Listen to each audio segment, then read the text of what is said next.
ভোটের আগে বরানগরে তুলকালা। গোপাললাল ঠাকুর রোডে বিজেপি তৃণমূল সংঘর্ষ। তৃণমূল প্রার্থী সায়ন্তিকা বন্দ্যোপাধ্যায়ের পোস্টার লাগানো ঘিরে সংঘর্ষ। সজল ঘোষের সঙ্গে তৃণমূল কর্মীদের বচসা। গোপাললাল ঠাকুর রোডে বন্ধ রয়েছে যান চলাচল। সংঘর্ষের পরিস্থিতি সেখানে সামাল দিতে নামানো হয়েছে র্যাব। মাইক হাতে তৃণমূল প্রার্থী সায়ন্তিকার বিরুদ্ধে স্লোগান দিতে দেখা যায় বিজেপি প্রার্থী সজল ঘোষকে। সায়ন্তিকা গো ব্যাক, চোর এমএলএ গো ব্যাক স্লোগান দিতে থাকেন বিজেপি কর্মী সমর্থকরা। তৃণমূল প্রার্থীর পোস্টার লাগানোকে ঘিরে সংঘর্ষ শুরু হয় বিজেপি এবং তৃণমূল কর্মী সমর্থকদের মধ্যে। খবর পেয়ে ঘটনাস্থলে আসেন সায়ন্তিকা বন্দ্যোপাধ্যায়। বরানগরের তৃণমূল প্রার্থীর অভিযোগ, বিজেপি বহিরাগতদের নিয়ে এসে হকি স্টিক দিয়ে আমাদের মহিলা কর্মীদের মেরেছে। এটাই বিজেপির কালচার, এটাই বিজেপি করে। শান্ত বরানগরকে অশান্ত করার চেষ্টা করেছে বিজেপি। আমরা আমাদের প্রচার করছিলাম, আমরা এখানে শুনে আমি ছুটে আসি এবং এখানে শুনছি যে এখানে বহিরাগতদের এনে তারা হকি স্টিক দিয়ে মেরেছে আমাদের কর্মীদের।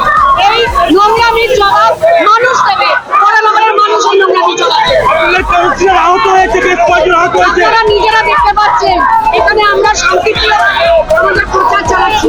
বহিরাগত আপনারা এইখানে দেখুন, একটাও লোক এখানে বাইরের, একটাও লোক বরানগরের নয়। আমি বলতে চাই একটাও লোক বরানগরের নয়। যতজন মানুষ এখানে রয়েছে সমস্ত বহিরাগত বাইকে করে হকি স্টিক দিয়ে এখানে বহিরাগতদের নিয়েছে, আমার লোকেদেরকে মেরেছে। এরা কোথাকার লোক আমরা জানি না, বরানগরের এরা নয়, এরা কেউ বরানগরের নয়। আমি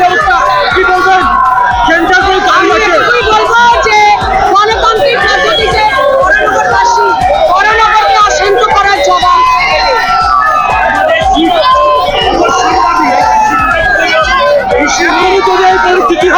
বিজেপি ভয় পেয়েছে যে তারা হেরে যাবে, সেই জন্যই তারা এইভাবে মানুষকে আহত করার চেষ্টা করছে। বিজেপি দাবি করছে যে তারা আগে লাগিয়েছে ফ্লেক্সটা।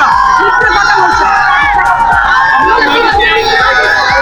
তোলা ছবি, এটা দুদিন আগেকার তোলা ছবি, আমাদের কার্যালয় আছে এর ভেতর। এটা আজকের ছবি।